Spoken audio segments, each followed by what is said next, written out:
Thank you all for being here. Obviously, a bit of a tough day, not exactly how we wanted Tony's tenure to end.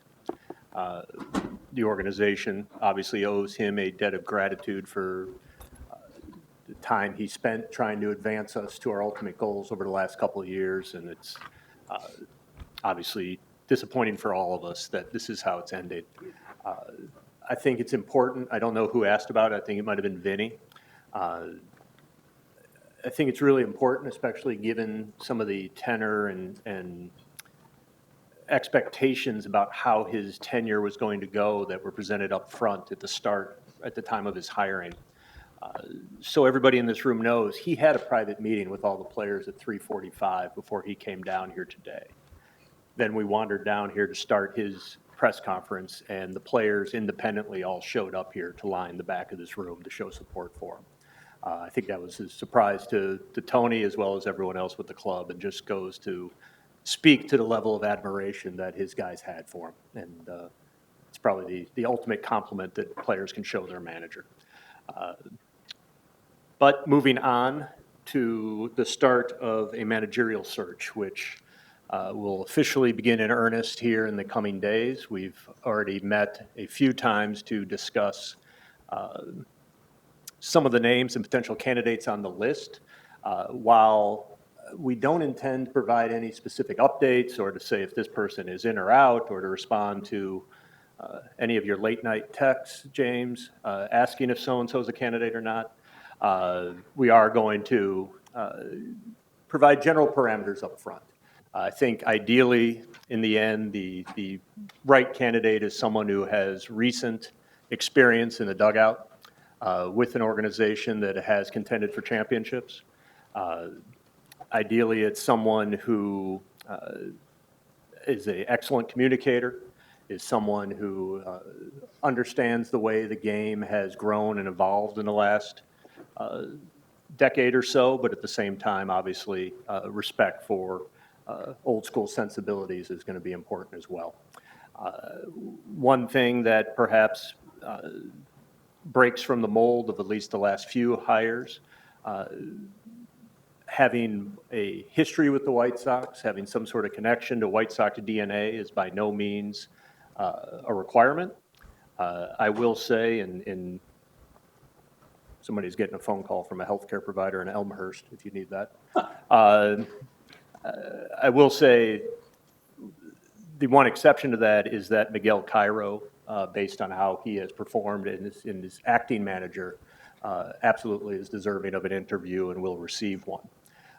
However, outside of Miguel, having that history with the White Sox is not necessarily a characteristic that we're looking for at this time.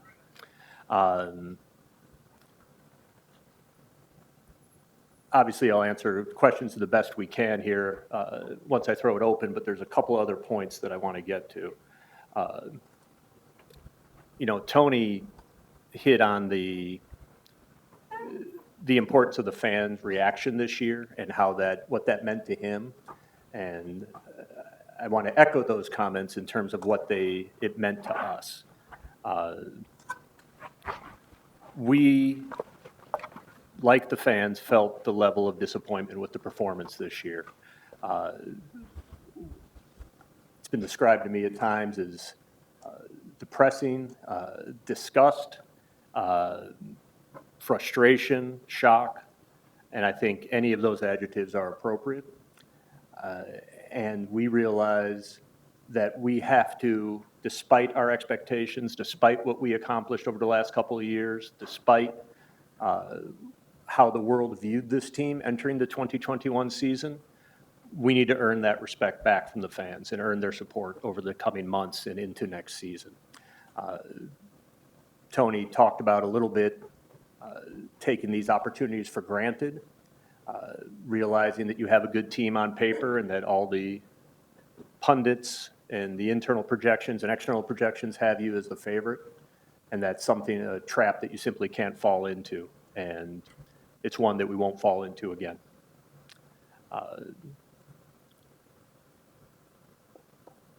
lastly, I know, obviously, as we're getting towards the end of this season, it's the natural time of year that we talk about sort of what went right, what went wrong, and what we need to improve upon.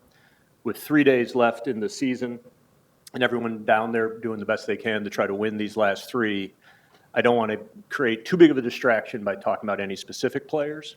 I will say in general, we know that our offense got away from the offense that we had the last couple of years, which caused some difficulties for us. Obviously, defensively, we weren't quite the club that we are capable of being or that we want to be going forward. Similar to other clubs, we had issues with availability and health. Unlike our club in 21, as well as some other clubs this year, we weren't able to overcome that with our depth this year in 22. So certainly those are all going to be areas that we look at in the coming weeks and areas that we intend to get better by opening day of 23. So I think that covers all the general themes, and then we'll throw it open to questions. Be here as long as you guys want. Any questions, please raise your hand. Let's start with Daryl on the left. You mentioned there's requirements for the dugout experience, meaning managerial dugout experience or no? I think Jerry, Kenny, and I sat down for a couple hours earlier today to talk through sort of different attributes. And I think we all realize that in the end, the candidate that probably has all of them, all 12 or 15 or however many we list, doesn't exist or might not be available. So when I express these characteristics, they're really more preferences. I think having managerial experience is a positive. That said, you can also get good experience being a bench coach or adjacent to a manager. Having experience managing in the minors as well can be beneficial. Ultimately, we want someone who played a key role in a winning organization and was an important part of their on-field decision-making. John? When it comes to making this decision and kind of going through the finality of it, how does that work with you, Jerry, and Kenny? I mean, with this search, we haven't seen a real search in a long time. Who's making the decisions? Whose word and whose thoughts count the most in this situation? Similar to probably just about every major decision that I've been around for over the last 20 some odd years around here. In the end, it's a collaborative process, and we ideally, Kenny, Jerry, and I come up with a consensus.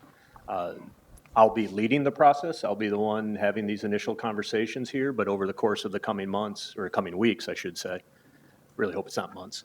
Over the course of the coming weeks, there'll be a number of people within the organization being part of these conversations. Obviously, Jerry, Kenny, Chris Getz, Jeremy Haber, we may have some former players involved as well. So it's really a matter of getting the best opinion of someone, and in the end, making a recommendation, and hopefully all being on the same page. Is there any tiebreaker in such a scenario?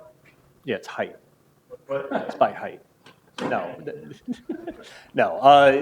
Again, we've effectively, for the most part, been able to come to a consensus and when major decisions are on the line, and that's the way this will ultimately play out. Sully? Well, I asked because I think Ozzie said he knows his team better than anyone. Is he a candidate? Again, I'm not going to get into specifics of candidates. I sort of laid out the general parameters, and you can go from there. Okay. And just the team in general, no matter who the manager is, the team in general, do you think there's some major changes necessary, or is it what didn't work? It's appropriate to ask these questions this time of year because you're coming towards the end of the season and we're all getting going on our off-season plans. It's also probably the worst time to ask these questions because everyone is in a frustrated, disappointing mood right now with the way things have played out. The short answer is obviously there's areas we need to improve. The longer answer is I don't think we should lose sight of the fact of where this team was 1 and 2 years ago, and even 6 months ago. 2 years ago, we were after that first berth into the playoffs. We were a young, dynamic, exciting team that played with an edge and that people knew was coming for. Last year, despite the injuries, we managed to win 90-plus games and get our way clear of the division by 12, 13 games in the end. 6 months ago, just about every objective measurement and much less the subjective predictions had us as running away with this division. Obviously, what happened over the past 6 months is the most relevant and recent information, which exposed some areas that we simply need to get better. But I don't want to lose sight of the talent that is in that room. Obviously, being without certain players for an extended period of time this year hurt us. It would be easy to stand up here and blame just the injuries and say we're going to be healthier and smarter and luckier next year, which could be a path to success. But I think by nature, each of us, involved in baseball operations and ownership and in the dugout and in the coaching staff, want to somehow find ways to improve this thing, not just by projecting better health and better luck. Vinny? Rick, given those injuries, not just this year, but over the past couple of years, knocking off so much playing time from a lot of your young core guys, how difficult is it to evaluate those players moving forward? I'm sure you have trust in their talent, but they haven't really been able to put up a full season in some cases and show you what you got. Yeah, look, it certainly creates a challenge. Herm Schneider sitting in the back, so I have to give him a smile to think back to the days we didn't have quite as many questions like that. And I think it might have even been Hermie who first told me that, one of the greatest abilities is availability. And there certainly are players who have dealt with some freakish things along the way. You don't project a guy like Eloy to tear his shoulder jumping over a wall on a home run ball. That's not something that is chronic. That's not something that you're going to put on him saying this is going to be a problem every year. So I think you have to almost go player by player and injury by injury and decide what are we dealing with. Is this something that's potentially chronic or going to influence their career going forward? And what can we do internally to, prevent some of these things? There's ways we can improve. Tony put a lot on himself in terms of the underachievement of this team. I think if you talk to the players themselves, if some of you had, they would put a lot of that on themselves and say, we've underachieved. And I know the front office and support staff all feels like we've underachieved. We all need to do better in this. There's not just one magic bullet. There's ways for us to improve that we need to seriously address here over the coming weeks. Bruce? Is it right here? Oh. With a person like Craig Counsell with a great experience in organization before he took over as manager, would that type of person interest you from your own or other organizations as well as a possible candidate? You're not asking about counsel. You're asking about Person that might have the same experience but no managerial experience? Gotcha. Again, going to keep an open mind about backgrounds and candidates, but I think the ideal person to fit what we're looking for, given where this team is, does have recent experience in some role in a dugout, contributing to a team that's having success. Part two of that is Tony said that he was culpable for the team's bad record to a certain extent. What in the front office have you guys talked about your responsibility, what you guys have learned, what you need to do better going forward? I mean, we've spent a lot of time having those conversations, including in the part of what Jerry, Kenny, and I discussed a few hours ago about where we potentially made missteps and where can we be better. I don't think it's something that we're going to get too deep into discussing publicly in terms of internal operations about how we can improve, but know that there is no complacency involved, that we know, like Tony put it on himself, and as I mentioned, the players put it on themselves, we put it equally, if not more so, on ourselves. Look, there is no one associated with this organization, at least on the baseball side, and including the guys in uniform, scouts, player development, who doesn't find this past year unacceptable and extraordinarily frustrating and disappointing. A lot of hours of time, effort, support from fans, dollars were poured into trying to create a successful, expanded window. for this team to contend. And even though things looked like we were going to continue that 6 months ago, it didn't happen. And the squandering of this year is something that I know I individually am going to carry with me for a while. And I think anyone else from our group in the baseball side or in uniform would echo those sentiments for themselves. Jesse? Two questions. Just want to be clear. Do you prefer someone outside the White Sox family besides Miguel Cairo, or it's just not a prerequisite? I think we're going to use this opportunity to get different perspectives. It's a new way of looking at things, a little different from those that have been, a little more insular to the organization. Again, we're sitting here on day 0 or day 1, let's say, of this search, so you have sort of aspirational goals for what you are looking for. Even a handful of names that might fit sort of that mold, at least on paper. Once we get deeper into the process, maybe that changes a little bit, but as we sit here today, we're eager to use this opportunity to get some outside perspectives on this club and ways we can get better.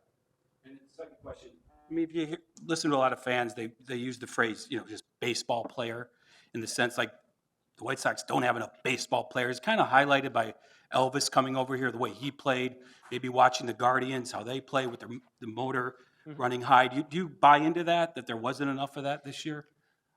There wasn't enough of a lot of things this year. Again, a year ago with more or less a similar roster, we had enough. Speaking about Elvis specifically, he's been fantastic, and he's brought that sort of baseball player edge or grind or fundamentally soundness that has stood out because it has been missing over the course of this season. Doesn't mean that a healthy Tim Anderson or when Louie's out there for a full season and healthy and without restriction that he can't be that type of guy himself. But it was an attribute that was missing at times this year. We've seen it from these guys in the past, but I think it's fair, whatever criticism you're alluding to, I think that's a fair one, that it was absent at times this year. Scott? Merkin? Hey, Rick, I know you said you didn't want to talk about individual players, but I'm going to go forward anyways. We're talking to Jose Abreu tomorrow, and obviously he's been a staple, been a fixture of this organization for the last decade. I mean, how do you kind of analyze what he means to the team, and then how you look at how he fits in the roster construction going forward? Look, he's been exemplary in terms of what you want a White Sox player to be for 10 years now. It's not 9 years in a White Sox uniform. No matter what the future holds for him here or elsewhere, I don't think you're ever going to hear anyone with this organization say a bad word about Jose. Nothing but admiration and respect for the professionalism and the way he's carried himself both on the field and off. How it fits going forward, that remains to be seen come this offseason. Obviously, there's only so many different ways that you can fit various players on the roster, and Jose returning would have a ripple effect on others, but we'll just have to wait to see how things unfold and make those decisions accordingly. Going back to the first part of your statement, I really don't want to talk about individual players too much right now. Let them finish the season strong, and there'll be plenty of time in the offseason for further conversation. James? A lot of what you talked about emphasizing the hiring process for the manager, you referred to last time before it kind of got locked in on Tony as the candidate. How do you feel like this, or are you confident this is going to be a much different process than the last time around? Yeah, I think this will be a different process than last time around. And at this point, do you have any decision on the rest of Tony's staff or assistant coaches as far as next season? With regard to the coaches, it's going to be similar to how it's been handled in the past with the managerial change, and that is we'll ultimately make decisions on the coaches with the new manager. We certainly have some talented coaches on our staff, and when the time comes to discuss staffing with the new manager and get his input at that time, we're obviously going to have opinions on how guys fit, and we expect the new hire to have his own opinions as well, and own desire for what they're looking for in a coaching staff, and that's going to be weighted accordingly when the time comes. Mark Gonzalez? He is asked. Wow. Coach made in the middle? Despite the injuries this year, it seemed like at times the team just didn't have that desire, that burning desire to win. So is the offseason plan to add more talent or to add more players that fit the right chemistry with that winning mentality? Yeah, look, picking up desire from outside is meaning judging someone's desire from outside, whether it be on TV or the press box. That's a tough one. That's a tough one for me because, and obviously I'm biased because I get to see how much preparation goes into these games. I get to see guys who are playing on one leg, fighting through injury. And if we felt that there was an individual who lacked the desire to make the commitment to be a championship caliber player, they wouldn't be here very long. So that one, I take a little exception with that. I agree that when the team's not playing well, especially when your offense isn't working well and you're making some defensive gaffes, it's easy to look like there's a lack of desire, but I don't think that was fundamentally the issue. I think we need to recapture where we were from an offensive standpoint. We need to make some adjustments in terms of our defensive setup, and that, in all probability, like any offseason, will entail talent from outside the organization being mixed into what we have. Yeah. I text you in the middle of the night as long as I'm not James. Will I get a reply? Yeah, you'll get a reply. Okay. You always will. Chris, do you have a question here? Yeah. Rick, kind of dovetailing off coaches and Jesse's question as well about baseball players. Yeah.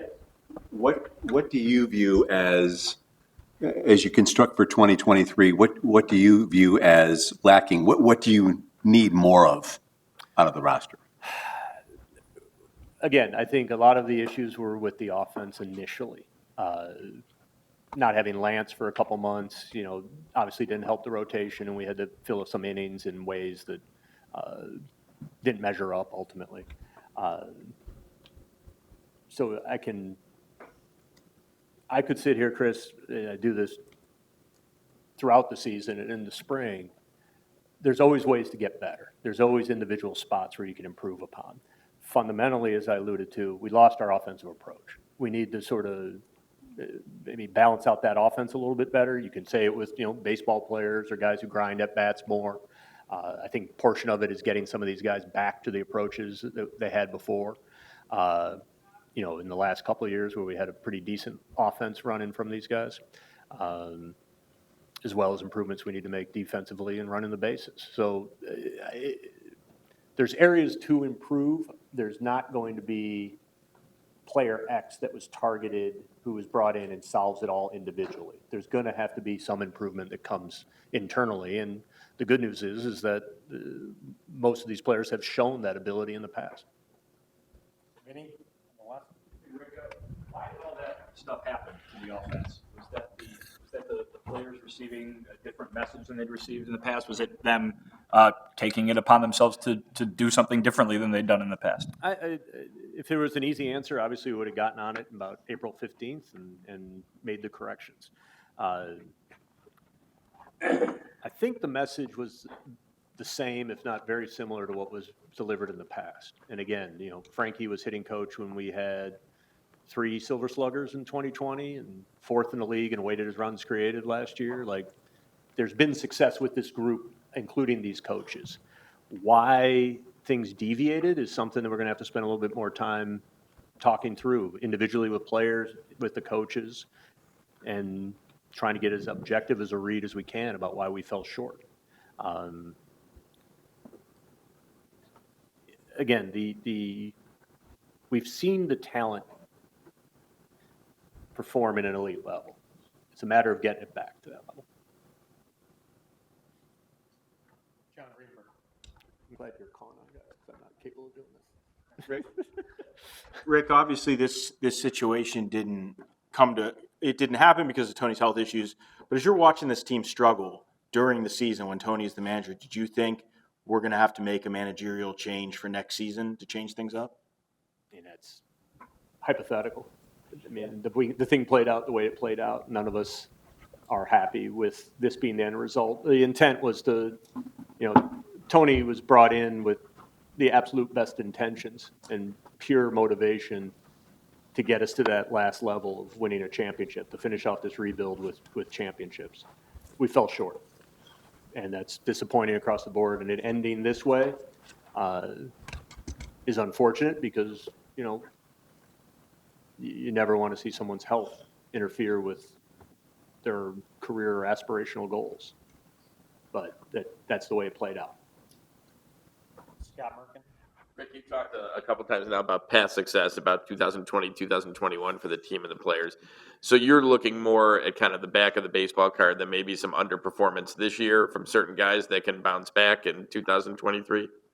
That's part of it, but also it's more a point, Scott, about not throwing out the baby with the bathwater. It was a disappointing year. We all need to get better at multiple facets. There needs to be operational and process, obviously manager, staff changes, and personnel changes. We know that. My only point is, and it's easy at the end of a disappointing season to say you got to burn it to the ground. I think that's not where we're at as an organization. There's a good amount of talent there. There's talent that has performed at an elite level. We got to figure out a way to get them back to that level and augment accordingly. Jesse. As you kind of said, I mean, seasons like this can cost people jobs at this level. Two teams in your division changed the head of baseball ops. Are you grateful that ownership has shown faith in your front office through a season like this and continues to? Yeah, I mean, and it's a two-way street. I mean, I'm not looking to stand up here with a blindfold and a cigarette just for fun. Like, we have to believe that we're capable of getting ourselves to the level we need and be able to critically look at the things that we didn't do well this past year and find a way to get better and have faith in ourselves that we're the right people. There's only 30 of these jobs, and I'm fortunate enough to be able to do this in my hometown. Like, that's whether we won this division by 10 games or lost it by 10 games. I'm ridiculously blessed to be able to have this opportunity. And again, winning or losing, I don't take that for granted. But frankly, even though I try to stay off of Twitter, I believe there's probably no one who's harder on me than I am. And when I look at a year like this, that requires me to look at myself too and look at the way we're doing things and try to figure out, are we the right stewards to get this? Because White Sox fans, look, they've been extremely supportive throughout the start of this rebuild. Tony alluded to Game 3 last year and how wonderful the support was, and you want to reward that. They deserve it. And if there ever got to the point where I felt I wasn't the right person in my role, I'd step aside. And I'm lucky enough to, again, like you said, have the support. I mean, shows you this game. Look, 2 years ago, our baseball operations department was getting nods for executive of the year. A year ago, we won the division by 10, 11, 12 games. This year, we were being picked to contend for the World Series, and now 6 months later, being asked whether we should be in our jobs. Like, that's just part of the fun of pro sports, and a fair question given pro sports and given the accountability we all want to have. But know that we ask those questions of ourselves probably more than anybody does. Vinny. Do you believe there's too many guys on the roster that play the same position or are the same type of player, and has maybe led to some of your problems by some of those guys playing out of position? No, it's a fair question. Look, Gavin Sheets and Andrew Vaughn deserve a ton of credit for playing new positions at the big league level on the fly. And Gavin has dramatically improved. Like, he's become a decent major league outfielder, despite the fact that he's a first baseman at heart.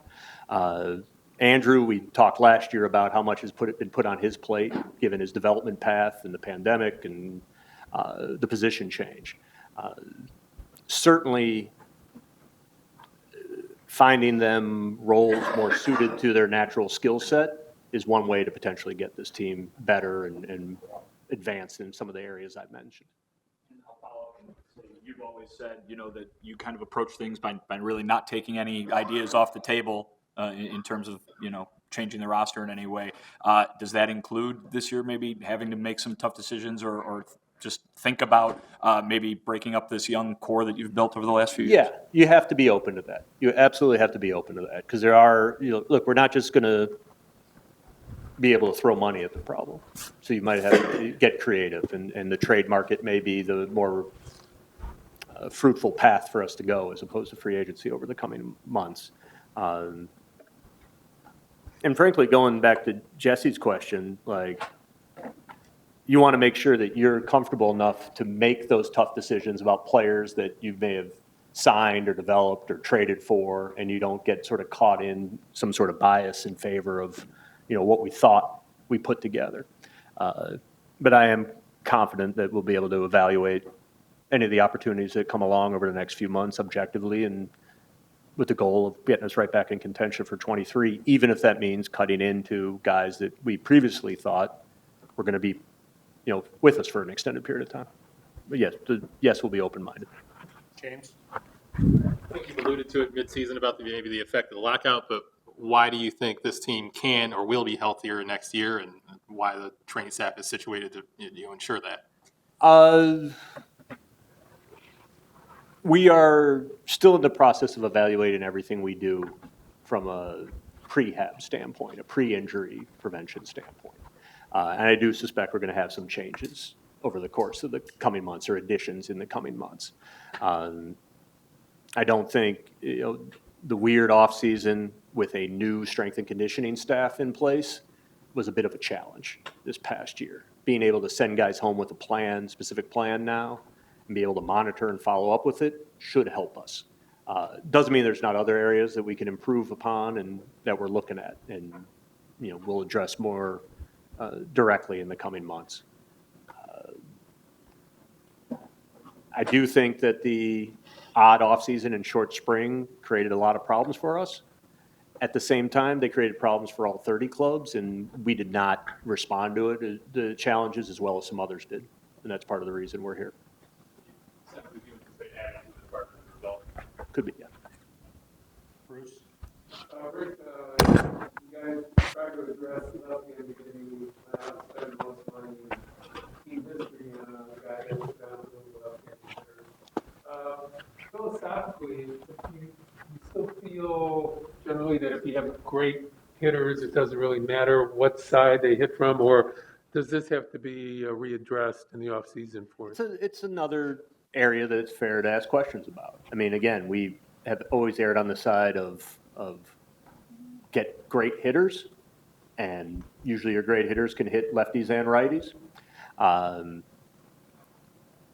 There's a fair question about, do we need more balance, not just from left, right, but also from the type of hitters and what their strengths and weaknesses are, so that it's a little more complementary of a offensive attack. I think that's very fair.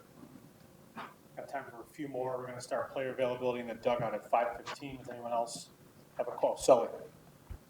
It's probably a question for Jerry, but since he's not here, how did he take this whole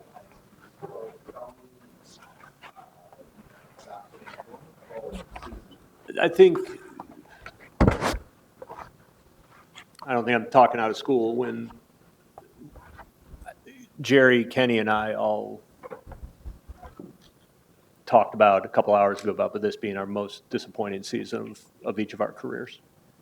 Jerry made reference to 84, going from he's 99 wins to 75 or something that year as being sort of shocking. Obviously, we've had other years where you haven't quite met expectations. And we might be a little too close to the forest to see the trees right now, given where we sit in this season and the frustration that it created. But look, this is going to have an effect. This is going to have an impact on people, and this is not a feeling that any of us want to experience again.